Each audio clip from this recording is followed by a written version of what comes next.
நான் ஒரு புக்கு படிச்சுட்டு இருக்கேன். ஒரு தலைவலினா ₹1 மாத்திரை தான் நீங்க வாங்கி சாப்பிடுறீங்க. எந்த கோயில்ல போயிட்டு எனக்கு தலைவலிக்குதுன்னு சொன்னா நான் இருக்கேங்கிற ப்ரூவ் பண்றாரு. ஏன்னா நான் கொஞ்சம் சயின்ஸ் விஞ்ஞானத்தை கொஞ்சம் அதிகமா நம்பிட்டு இருந்தேன். வீட்டுல கிளம்பின ஆள் ரோடு வரைக்கும் போனேன். ஏன்னா அவர் ஒரு நாத்திகவாதி, ஒரு அமெரிக்கன், ஒரு யூரோப்பியன் மாதிரி தான் திங்க் பண்ணிட்டு இருந்தேன். A famous doctor in Bangalore, agnostic அப்படின்பாங்க. கடவுள் இருந்தாலும் சரி இல்லைனாலும் சரி.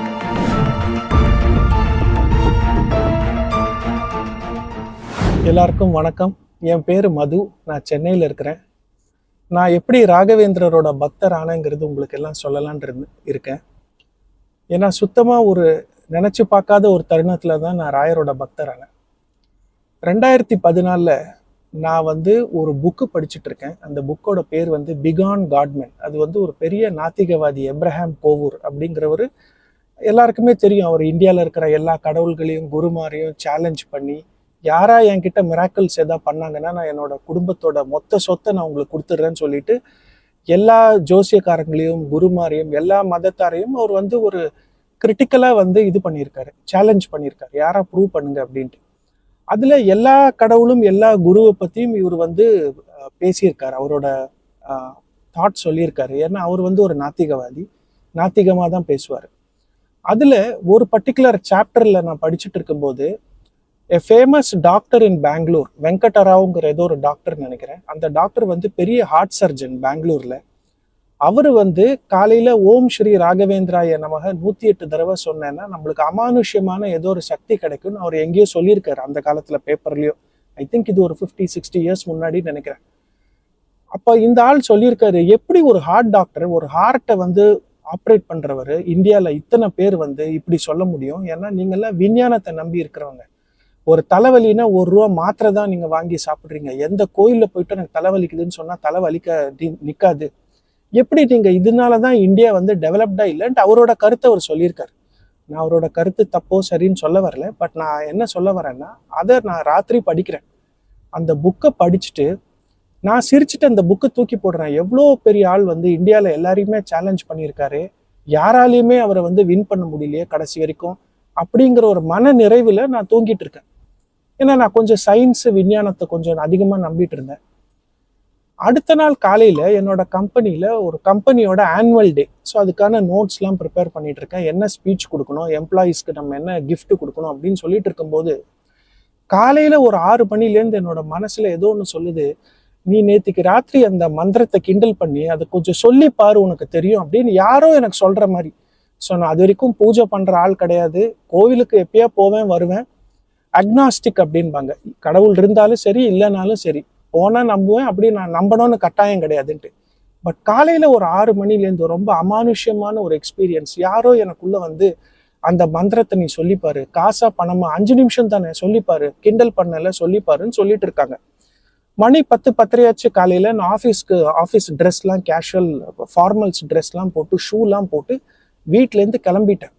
வீட்டில் கிளம்பின ஆள் ரோடு வரைக்கும் போனேன். ஒரு 10 மினிட்ஸ் நடந்து போன போது இந்த தாட் என்கிட்ட சொல்லிடுச்சு, இதை சொல்லிட்டு நீ ட்ரை பண்ணிட்டு திரும்ப வீட்டுக்கு போன்ட்டு. ரொம்ப ஆனால் யாரோ என்னை ஏதோ ரிமோட்ல மேனேஜ் பண்ற மாதிரி எனக்கு ஒரு ஃபீல். இது நான் இல்லை, என்னோட மனசு இல்லை, என்னோட அறிவு இல்லை, யாரோ எனக்கு உள்ள சொல்ற மாதிரி எனக்கு ஒரு ஃபீலிங். சரி நம்ம சொல்லி பார்த்துடலாமே அப்படின்ட்டு நான் திரும்ப வீட்டுக்கு வரேன். உடனே அம்மா கதவை திறந்தாங்க. என்னடா ஏன் திரும்ப வந்திருக்கேன்னு கேட்டாங்க. இல்லைம்மா, நான் ஒரு 5 நிமிஷம் என்னை டிஸ்டர்ப் பண்ணாதீங்கன்னு ஷூலாம் திருப்பி கழட்டி வச்சுட்டேன் வீட்டில். இந்த மாதிரி என்னோட வாழ்க்கையில நான் பண்ணதே இல்லை. ஏதாவது மறந்து வச்சாதான் வீட்டுக்கு வருவேன். பெட்ரூமோட கதவை சாத்தி தரையில உக்காடுறேன். தரையில உட்காந்து கால் அந்த பத்மாசனா பொசிஷன் அப்படின்பாங்க யோகால, அந்த தியானம் பண்ற பொசிஷன்ல ஆட்டோமேட்டிக்கா என்னோட கால் போகுது.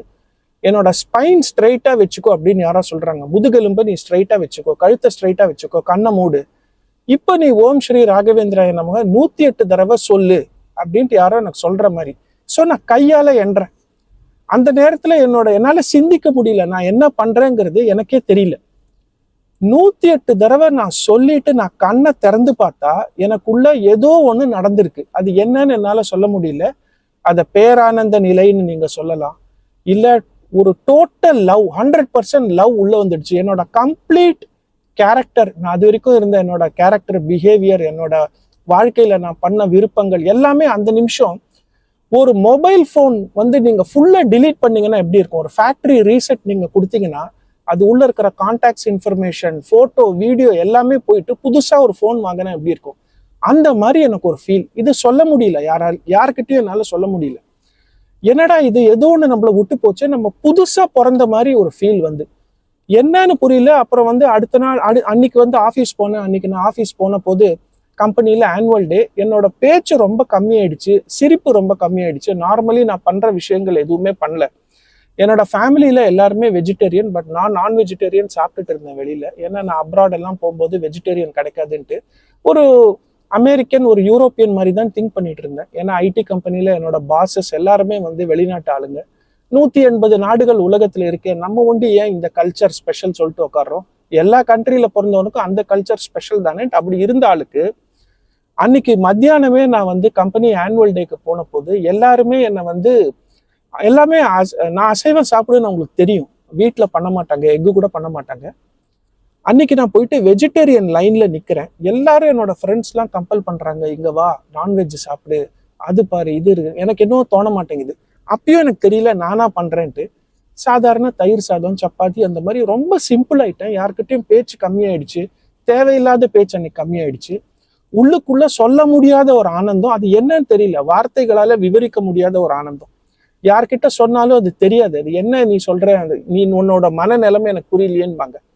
பட் இது என்ன அப்படின்ட்டு எனக்கே தெரியல. சரி, நல்லா இருக்கு, இது அப்படியே இந்த ஃபீல்டே இருக்கட்டும் அப்படின்ட்டு நான் போயிட்டு அன்னைக்கு வெஜிடேரியனா அன்னைக்கு ஆனதுதான். அசைவமே தொட்டது கிடையாது. அன்னைக்கு ஈவினிங் ஒரு பார்ட்டி, பாஸ் கூப்பிடுறாரு. எல்லாமே இந்த அவங்களுக்கு தெரியும், இந்த லிக்கர் அதெல்லாம் வச்சு பார்ட்டி இருக்கும். நான் வேணான்னு சொல்லிட்டு வீட்டுக்கு வரேன். அப்ப என்னோட பாஸ் கேட்டாரு, என்ன நீ, நான் கூப்பிடுறேன் நீ வரமாட்டேங்கிற, சரி சும்மா கூட வந்து உக்காருன்னு. இல்லை எனக்கு இன்னும் பிடிக்கலன்ட்டு அன்னைக்கு வரேன். அப்பயும் எனக்கு தெரியல, எனக்குள்ள ஏதோ ஒன்று நடந்திருக்குன்னு தெரியும், அது என்னன்னு சொல்ல தெரியல. அடுத்த ஒரு 2 நாள்ல வந்து நான் ராகவேந்திரரோட படம், நம்மளோட சூப்பர் ஸ்டார் ரஜினிகாந்த் நடிச்ச படத்தை ஃபுல்லா பாக்குறேன். அது எப்படி நான் யூடியூப்ல அந்த படம் பார்த்தேன்னு தெரியல. அடுத்த நாள் ட்ரிப்ளிகேன் கோயிலுக்கு போறேன்.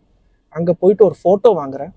அங்க இருக்கிற ஒரு ஆள் கிட்ட கேட்கறேன், மிருத்திகா கிடைக்குமா? எங்கேயோ ஒரு வீடியோல பார்த்தேன் மிருத்திகா, என்கிட்ட இருக்கு மிருத்திகான்னு சொல்லிட்டு அவரு மிருத்திகா கொடுக்குறாரு.